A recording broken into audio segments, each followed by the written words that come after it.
Hörmətli izləyicilər, mən Elnur Rəsulov, Amarkes Global Broker şirkətindən hər birinizi salamlayıram. Bugün sizinlə gündəlik bazar analizini paylaşacağıq. Bildiyimiz kimi bu həftə federal ehtiyatlar faiz dərəcəsi ilə bağlı qərarını açıqlamış oldu və faiz dərəcəsini dəyişməz olaraq, yəni 4,5%-də saxlamış oldu. Lakin bununla paralel olaraq FOMC komitəsi iqtisadiyyatla bağlı öz proqnozlarını açıqlamış oldu. İlk olaraq faiz dərəcəsi ilə bağlı ehtimallar federal ehtiyatlar bu il ərzində 2 dəfə faiz azaltması proqnoz edilir və faiz dərəcəsinin 4,5-dən 3,9%-ə endiriləcəyi proqnoz edilir. Uyğun olaraq o isə 2026-cı ildə 3,4%-ə, 2027-ci ildə isə 3,1%-ə endiriləcəyi proqnoz edildi. Bundan əlavə iqtisadi büyümə ilə bağlı Fed öz gözləntilərini aşağı salıb. Belə ki, dekabr ayında Amerikada ÜDM ümumi olaraq 2,5% böyümüşdü. Lakin bu il üçün isə ortalama 1,7% iqtisadi artım proqnoz edirlər. 2026-2027-ci il üçün isə ortalama 1,8% iqtisadi artım proqnoz edirlər.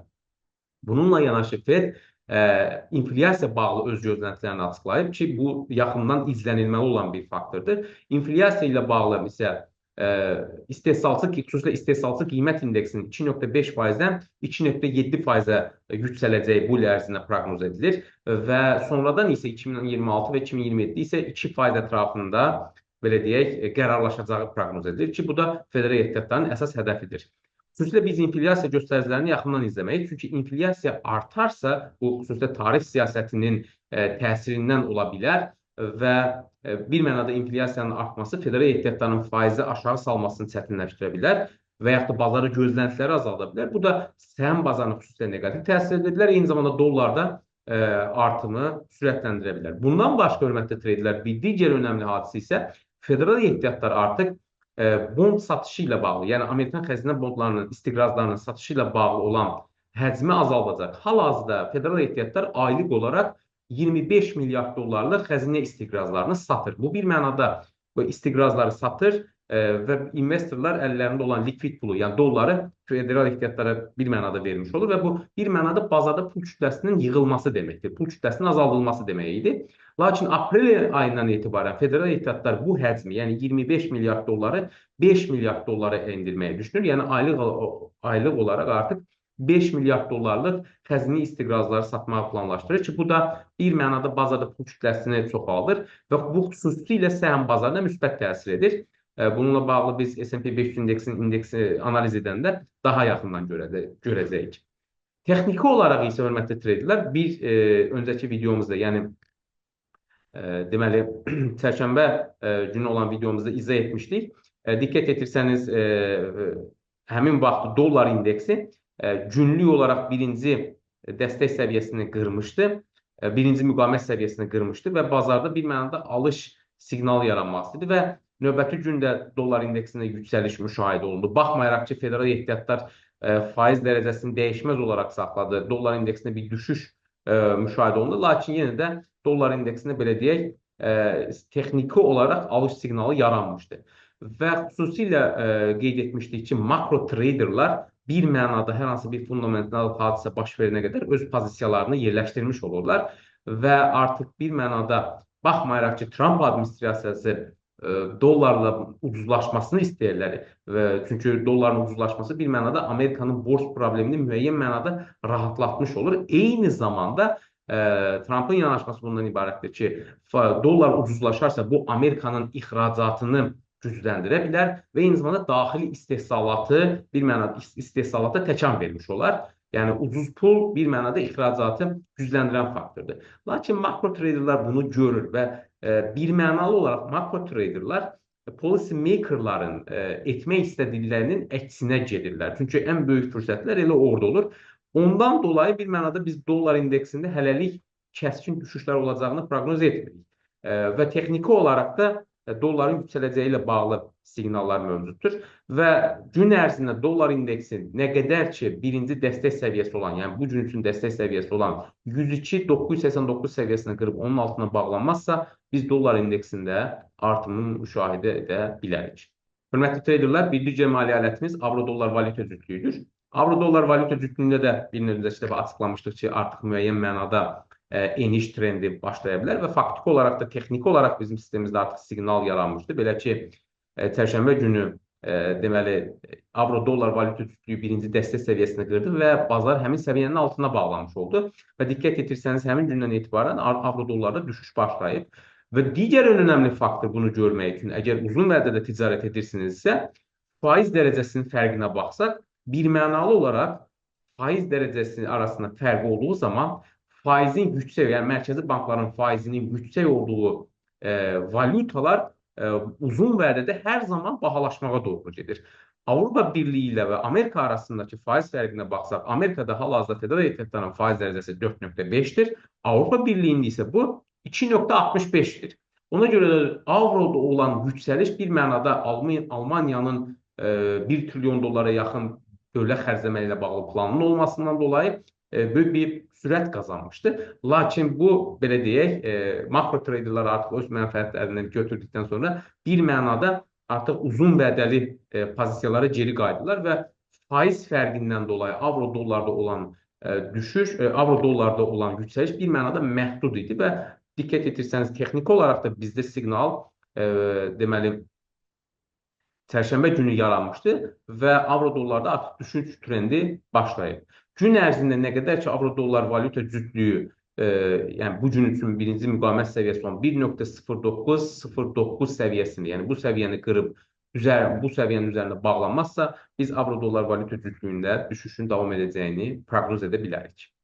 Bildiyimiz kimi İngiltərə Mərkəzi Bankı da dünən faiz dərəcəsi ilə bağlı qərarını açıqlamış oldu və faiz dərəcəsini dəyişməz olaraq, yəni proqnoz edildiyi kimi 4,5%-də saxlamış oldu və bir öncəki videomuzda da bunu açıqlamışdıq. İngilis funtu müəyyən mənada konsolidasiyada idi. Diqqət etirsəniz, nə birinci dəstək səviyyəsinin altına bağlanıb, nə də birinci müqavimət səviyyəsinin altında. Çünki bazar gözləmə mövqeyində idi. Lakin dünən İngiltərə Mərkəzi Bankının faiz dərəcəsi ilə bağlı qərarından sonra artıq birinci dəstək səviyyəsi qırıldı və bir mənada bazar həmin səviyyənin altında bağlanmış oldu və İngilis funtunda da bir mənada düşüş trendinin siqnalı yaranmış oldu. Təbii, dolların yüksəlməsi eyni zamanda İngilis funtundan neqativ təsir edən faktordur və nə qədər ki, gün ərzində İngilis funtu birinci dəstək səviyyəsi olan 103, 1,30,093 səviyyəsini qırıb, yəni bu səviyyəni qırıb, onun üzərində bağlanmazsa biz İngilis funtu və dollar valyuta cütlüyündə düşüşün davam edəcəyini proqnoz edə bilərik. Hörmətli treyderlər, bir digər maliyyə alətimiz qızıldır. Bildiyimiz kimi qızılda qalxan trend hələ də davam etməkdədir ki, bunun siqnalı bizim sistemimizdə 11 mart tarixində yaranmışdır. Diqqət etirsəniz, 11 mart tarixində qızıl birinci müqavimət səviyyəsini qırmışdı və həmin səviyyənin üzərində bağlanmışdı. Və nə qədər ki, həmin tarixdən etibarən birinci dəstək səviyyəsinin altında bağlanmayıbsa, qızılda qalxış trendinin davam edəcəyini proqnoz edilmişdi və diqqət etirsəniz, həmin tarixdən etibarən qızıl yalnız və yalnız qalxan trendlə davam edib və xüsusilə hal-hazırda bazarda qızılla bağlı ticarət edirsinizsə, xüsusilə diqqət etmək lazım ki, qızıl hal-hazırda konsolidasiyaya daxil olub və dünən etibarilə qızıl nə birinci dəstək səviyyəsinin üzərində bağlanıb, nə də birinci müqavimət səviyyəsinin altına bağlanıb və range ticarətindədir. Təbii, bu konsolidasiyadadır. Əgər birinci dəstək səviyyəsi qırılıb, bazar onun altına bağlanarsa, qızılda bir mənada kiçik bir aşağı yönlü korreksiya ola bilər. Lakin uzun vədədə, hörmətli treyderlər, qızılda alış hələ ki davam etməkdədir. Bunun başlıca səbəbi bir öncəki dəfə açıqlamalarımızda da qeyd etdiyimiz kimi ümumiyyətlə inflyasiya təhlükəsi və eyni zamanda çünki federal ehtiyatların bir mənalı olaraq Amerika öz borcunu ödəmək üçün öz pulunu devalüasiya, yəni dəyərinə azaltmalıdır bir mənada, yəni inflyasiya olmalıdır. Dolların ucuzlaşması eyni zamanda inflyasiya səbəbi olur və belə olan halda qızıla təbii ki tələb də artmış olur. Bir digər faktor isə qeyri-müəyyənlikdir. Həm geosiyasi qeyri-müəyyənlik, həm də ki ticarət müharibələri ilə bağlı olan qeyri-müəyyənlikdir ki, bu da qızıl olan tələbi durmadan artırır. Yəni, qızılda olan düşüşlər məhdud səviyyədə ola bilər və ona görə də biz xüsusilə texniki qiymət səviyyələrinə diqqət etməliyik. Bu gün ərzində əgər qiymət bugünkü dəstək səviyyəsi olan 3027 dolları qırıb onun altına bağlanarsa, biz qızılda qısa müddətli düşüşün şahidi ola bilərik. Yox, əgər bu səviyyə qırılmazsa və bazar həmin səviyyənin üzərində bağlanarsa, biz qızılda qalxışın davam edəcəyini proqnoz edə bilərik. Hörmətli treyderlər, bir digər maliyyə alətimiz S&P 500 indeksdir. Bu, xüsusilə səhmlərlə, CFD-lərlə ticarət edənlər üçün çox vacibdir. Bildiyimiz kimi uzun 20 fevraldan etibarən başlayan düşüş trendi bir mənada sonlanmış oldu S&P 500 indeksində və 14 martda birinci müqavimət səviyyəsi qırıldı və bazarda yuxarı yönlü alış siqnalı yaranmış oldu və 2 gün davam etmiş oldu. Yenidən bazar birinci, belə deyək, həmin 18 mart tarixində birinci dəstək səviyyəsini qırdı və bazarda bir mənada satış siqnalı yarandı. Lakin federal ehtiyatlarının faiz dərəcəsi ilə bağlı çərşənbə günü olan açıqlaması və eyni zamanda qeyd etdiyimiz kimi istiqraz satışı ilə bağlı yanaşması, yəni aprel ayından artıq istiqraz satışlarını azaldacağı, həcmini azaldacağı ilə bağlı açıqlamaları, bu da bir mənada bazarda belə deyək, pul bolluğu yaradır və likvidliyin çox olması eyni zamanda səhm bazarını rahatladan bir faktor oldu və bundan dolayı da S&P 500 indeksində müəyyən mənada qalxış siqnalı yaranmış oldu.